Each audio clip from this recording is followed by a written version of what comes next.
जय हिंद। आप लोग का स्वागत है कर्ण फिजिक्स यूट्यूब चैनल में। आज हम लोग इंग्लिश सब्जेक्ट का चैप्टर 1 पोयम पढ़ेंगे, डस्ट ऑफ स्नो। आपको बता दें, डस्ट ऑफ स्नो जो पोयम है बहुत ही छोटा पोयम है और खूबसूरत पोयम है। ये रॉबर्ट फ्रॉस्ट के द्वारा लिखा गया है। रॉबर्ट फ्रॉस्ट एक अमेरिकन पोएट है जो काफ़ी फेमस है। आपको क्लास 9th में भी इनका पोयम पढ़ाया गया है।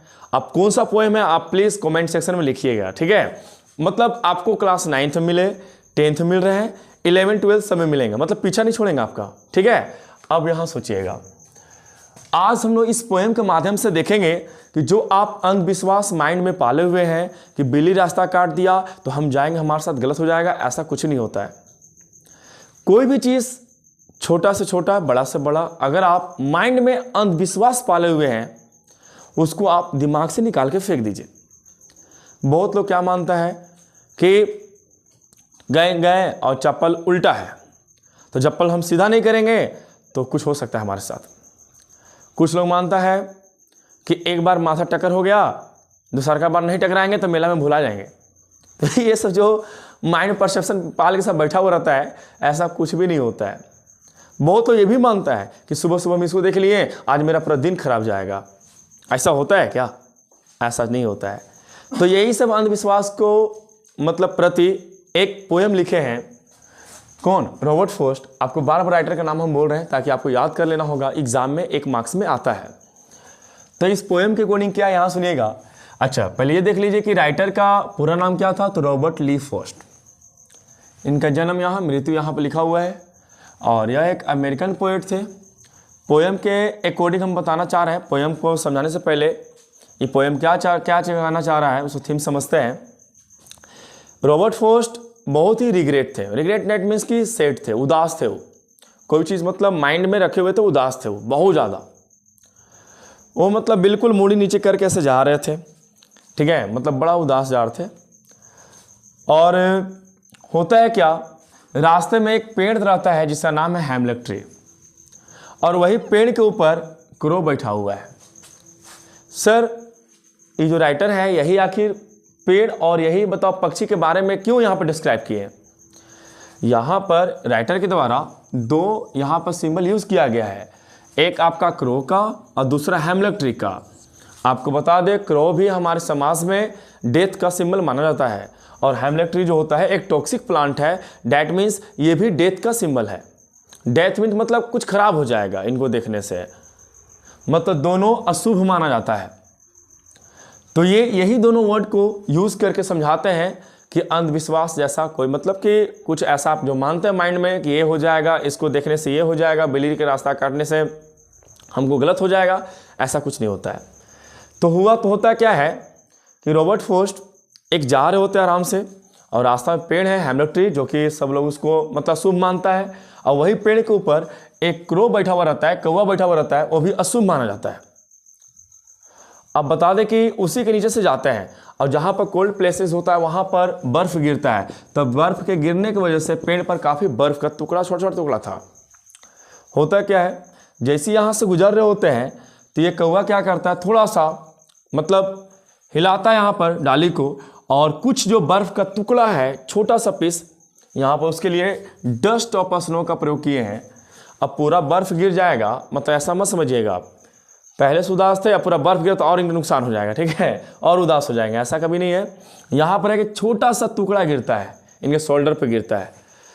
तो होता है क्या इनके साथ, हम पोएम को स्टेंजा के रूप में पढ़ेंगे। इसमें 2 स्टेंजा है, एक स्टेंजा यहाँ से यहाँ तक है, एक स्टेंजा यहाँ से यहाँ तक है। चलिए देखते हैं। द वे ए क्रो सुक down on me, the dust of snow from A हेमलक tree. बोलते हैं कि एक कौवा हेमलक ट्री पर बैठा हुआ है और सुक डाउन क्या करता है, ब्रांचेस को थोड़ा सा हिलाता है, जिसकी वजह से उनके ऊपर एक डस्ट ऑफ स्नो गिरता है, मतलब कि बर्फ का एक छोटा सा टुकड़ा गिरता है।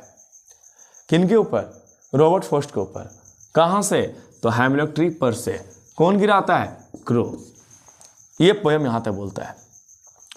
तो इनके साथ तो बहुत गलत हो जाना चाहिए, क्योंकि लोग तो यही मानता है ना कि हेमलक ट्री भी मतलब कि अशुभ प्लांट है और क्या बोलते हैं, क्रो भी है, डेथ का सिंबल है। तो इनके साथ तो बहुत गलत हो जाना चाहिए था। ये आगे जा करके हो सकता है इनका कुछ और हो जाए, एक्सीडेंट हो जाए, इनके साथ और गलत हो जाए आगे। ऐसा कुछ भी नहीं होता है। जस्ट रॉबर्ट फॉक्स के साथ उल्टा होता है इसका। जो लोग माइंड में पाले हुए हैं कि ये दोनों अशुभ है, हमारे साथ गलत हो जाएगा देखने से, तो इनके साथ तो ऐसा कुछ भी नहीं होता है, इनके साथ और अच्छा हो जाता है। तो वही ये जो एक्सपीरियंस करते हैं आपको ये दोनों वर्ड के साथ लेकर के आपको एक्सप्लेन किए हैं इस पोएम में। देखते हैं आगे क्या होता है। Has given my heart A change of mood. जो इनका मूड था, जो पहले से चेंज मतलब उदास था। अच्छा, उदास क्यों था? आप समझ रहे हैं ना कि किसी के याद में खोए हुए थे, मतलब कुछ हुआ होगा इनके साथ जिसके कारण से वो क्या थे, काफी उदास थे, सेठ थे। वो इतना उदास थे कि मतलब बहुत उदास थे, ठीक है।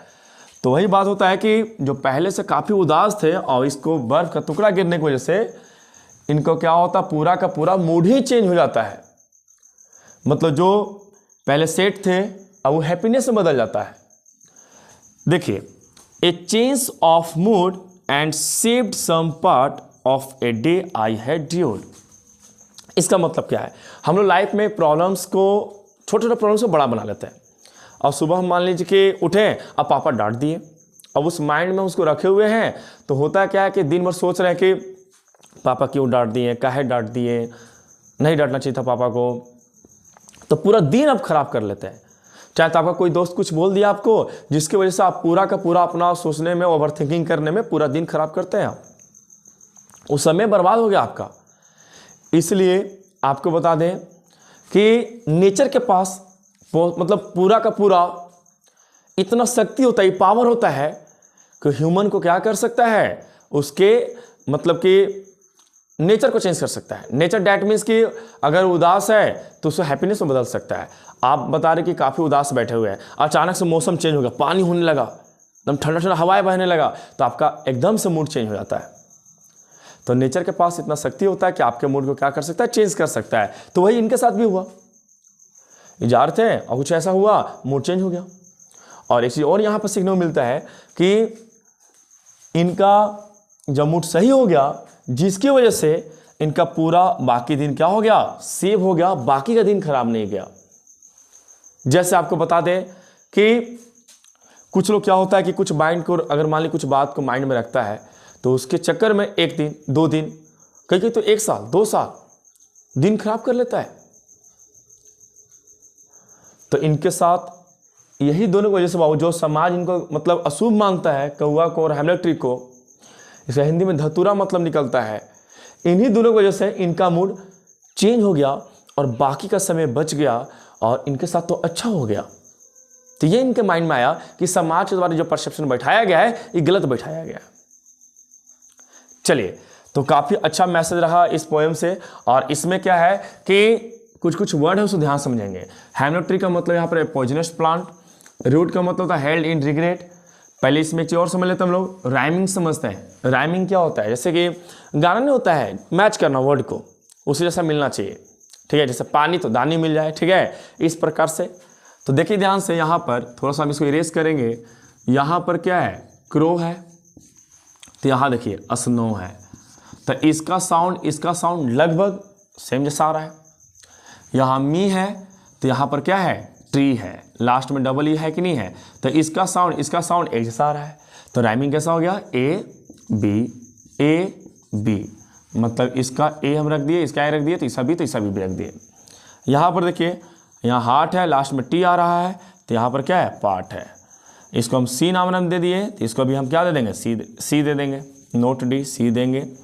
मूड है यहाँ पर, डी दे दिए, तो यहाँ पर भी क्या दे देंगे, र्यूड है, तो यहाँ डी दे दिए। तो यहाँ राइमिंग कैसा हो गया, ए बी, और यहाँ पर सी डी।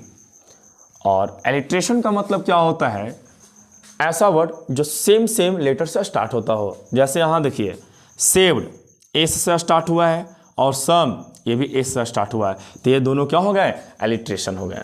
चलिए मिलते रहते हैं नेक्स्ट क्लास में, जब तक के लिए टाटा बाय बाय।